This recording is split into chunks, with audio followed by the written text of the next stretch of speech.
So in this video, I would now like to share with you a fascinating idea. Well, it's one that I hope you're going to find to be quite fascinating in relation to the journey of personal growth that we can all choose to take as human beings. Now, in that last video, I shared with you the core assumptions, and one or two of them were centered around the idea that anything the mind can do, it can undo.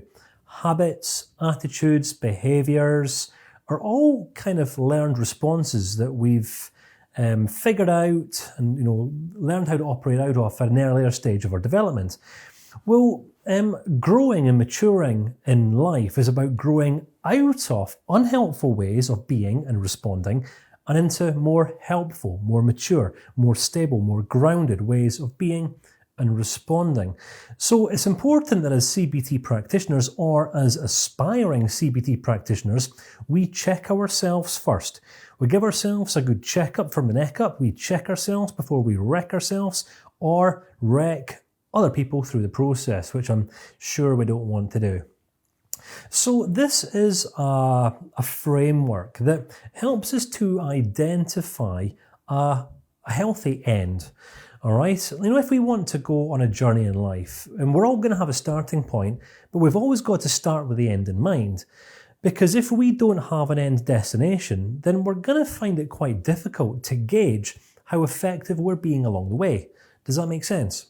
Well, in the same way, when working with clients, they're going to come to us off a certain level of maturity, and it's understanding this framework that allows us to monitor and gauge how it is that our clients are growing through their time spent with us.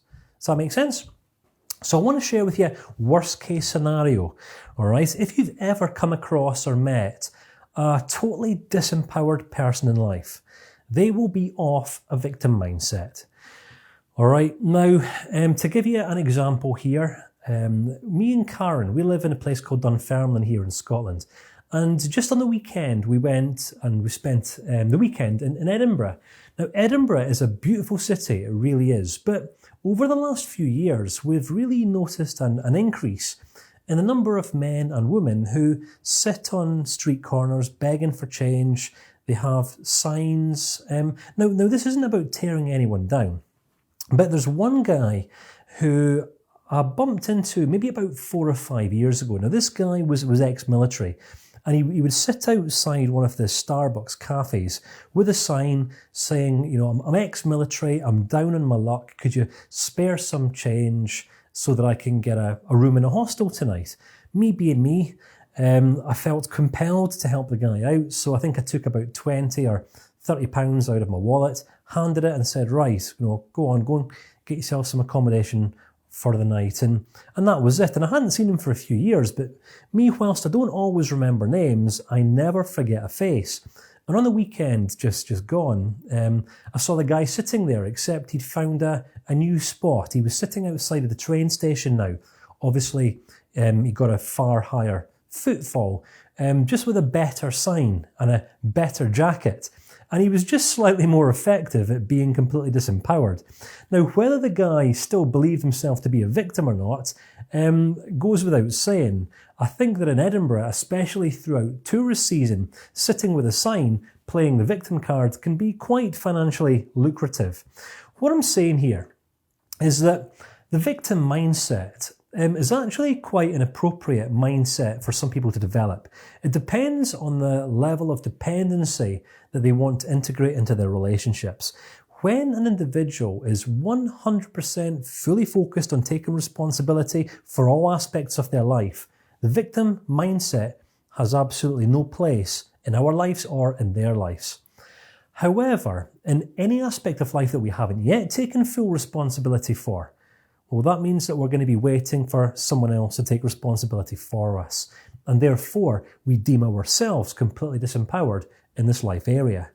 All right, so what I'm not doing here, I would not be willing to undermine or dismiss anyone's situation, anyone's circumstances, or anyone's past history. But by now, I'm hoping that you're starting to see that, whilst some people experience some tough stuff, whilst some people experience some quite harsh experiences in life, it is still down to us to choose and determine how we respond. We either respond as victims or we respond as victors. We each get to decide. So CBT has got to be about us as men and women helping other people to identify the areas of their life that are serving them and serving them well, that they're obviously taking responsibility for, and those areas that they perhaps haven't yet taken responsibility for. If a person is feeling sad or crushed or depressed or anxious or stressed about a certain aspect of their life, this would generally lead me to question how much responsibility they've actually taken for this aspect of their life.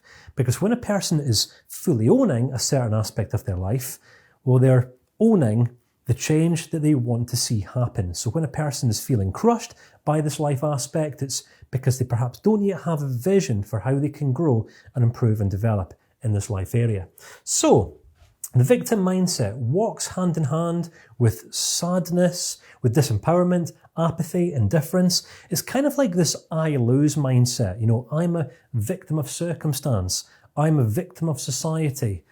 Mummy dropped me on my head when I was young. Daddy never gave me enough cuddles. And it's all the reasons why our lives have worked out the way that they have done. It's kind of like we are disempowered and unable to do anything about it, which obviously completely contradicts the core assumptions of CBT. But we've got to understand how it is that we can identify what mindset people are operating out of. Before we come on to understanding the tools and the various techniques and questioning processes that we can use to facilitate change in people's thinking, we've got to identify where people are starting at. All right? So worst case scenario, our clients or those people that we work with will be operating out of a victim mindset, which is obviously going to be a mindset of complete disempowerment. So, moving up the ladder, right, that's worst case scenario, by the way. What I'm going to suggest is that when a person is ready to change, they enter into a state of conflict. Call this inner conflict. Now, I'll give reference to my own life. Back when I think I must have been around about 26 or 27 years old. I think that was probably the age where I started taking responsibility for my life in areas that I previously hadn't done. So I mentioned that I joined the army at the age of 17. I left at the age of 24, and being between the ages of 24 and 26 for the few years through this kind of military to civilian life transition, I struggled, as many ex-military guys and girls do. Why? Because in the military, all I had to do was just simply do what I was told. I had a certain time where I had to get out of bed in the morning. I had orders to follow. I was given commands. I had a hierarchy. I had officers and sergeants. And all I ever had to do was just obediently do as I was told, which meant that in many areas of my life, I didn't actually have to think for myself whatsoever. So in terms of, traveling overseas, Iraq, Saudi Arabia, Kuwait, places like that, yes, sometimes the work was quite arduous, quite physically demanding, but not particularly mentally challenging or thought-invoking, because all I ever had to do was just simply what I was told. And outside of work, I had my accommodation paid for, my bills were paid, all that came out of my wages before I was paid. So in the couple of years after leaving, you've got to understand that there was areas of my life that I'd never previously taken responsibility for. And it was actually in those areas that I found myself really growing in conflict. I was angry at society. Society should be providing me with a solution for this aspect of my life. It's kind of like I'm entitled to something here.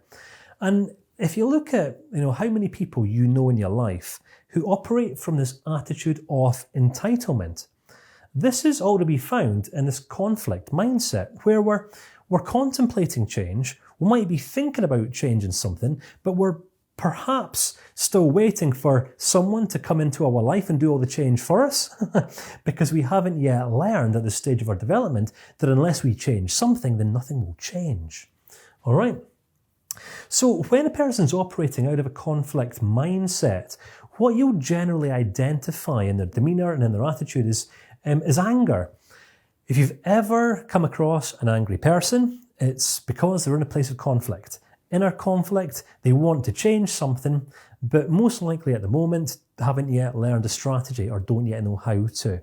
And this is a fantastic place for us to step in as cognitive behavioural therapies. It can sometimes be quite difficult working with people who are operating and functioning out of the victim mindset, because many people who are operating in here haven't yet made a decision to change, all right? And as with all things, until a person's made a decision to change and has actually taken action, or has started to take action, then sometimes, change might not actually happen at all.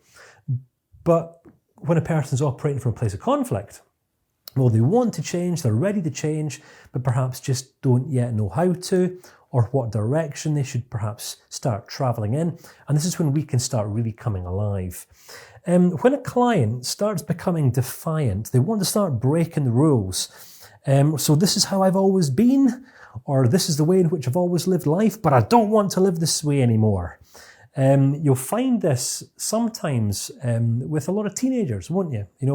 Perhaps teenagers who are 16, 17, 18, 19, 20, 21, 22, 23, 24. Maturity these days isn't really so much to do with age, it's more to do with acceptance of responsibility. So as soon as a person is ready to take responsibility for themselves, well, they're actually ready to start growing and maturing. But this does send people into this place of conflict, because this is all about transition. It's about transitioning out of a place of irresponsibility and into a place of responsibility. Are you with me? Which can sometimes be quite hard. And when a person is going through this place of conflict, sometimes everyone else, especially loved ones, the closest, the nearest and the dearest, can become the bad guys. There's a pretty good chance you've experienced that, or you can relate to that in some way. So obviously, when a person is in this place of conflict, the only direction that they're able to travel in is one of responsibility. Now here's the thing. When a person takes responsibility for an aspect of their life, they become automatically empowered to start changing. Now, I'm not saying that we can all take responsibility for every single aspect of our lives all of the time. Sometimes we do need a person to come along to give us a little bit of guidance or point us in the right direction. Sometimes we need someone in our lives who's going to really challenge and provoke us to think differently or look at life differently, to really challenge and confront our sometimes unhelpful perspectives. And this is something that we'll really come alive in doing as CBT practitioners. But when a person takes responsibility for their life and starts changing, any conflict or anger that came about throughout the season of conflict generally gets forgiven. All right? Why? Because when a person takes responsibility for changing, they become automatically more empowered through the process. If you think about it, we only ever really rebel and get angry when we feel like we're being controlled, or like someone's trying to control us, or when a person is giving us unsolicited advice, or is trying to think for us, when we actually really do genuinely want to take responsibility for ourselves in this area. Many young people do this. How many young people do you know these days who just love being on the receiving end of advice? Well, I don't know too many, all right? The only time, in fact, I will ever offer anyone some advice is if I'm asked for it. And when a person comes to me saying, Kane, what do you think I should do? Right? I'll never say, well, I think you should do this, or I think you should do that. Why? Because what I would do is always going to be subjective to my own frame of reference, all right? So what I will generally do if a person asks me for advice, I will let them know what I would do if I was in the same or a similar situation, but that the choice is ultimately always down to them to take responsibility for making. All right? And I really want to impress this upon you, that as a CBT practitioner, our goal should always be to encourage our clients, or those people that we're working with, to take responsibility for making decisions and taking action. Even if the actions that they're taking or the decisions that they're making aren't even that helpful, it can still aid a client in growing in empowerment. If they make a mistake and then another mistake and then learn through the process that they haven't died yet and that they aren't actually any worse off, then for some clients, this can just give them the confidence that they need to continue to keep on making more decisions and taking more actions. All right. What was the Thomas Edison approach to life? Well, he was the guy that invented the light bulb, wasn't he? Apparently, he'd invented 1,000 light bulbs that didn't work before he invented the one light bulb that did. But he never gave up, and today the world can see in the dark because of Thomas Edison's work. All right, so let us not undermine the power of just simply making decisions and taking action, even if they don't seem to be leading us anywhere in the short term. Responsibility generally comes about through collaborative relationships.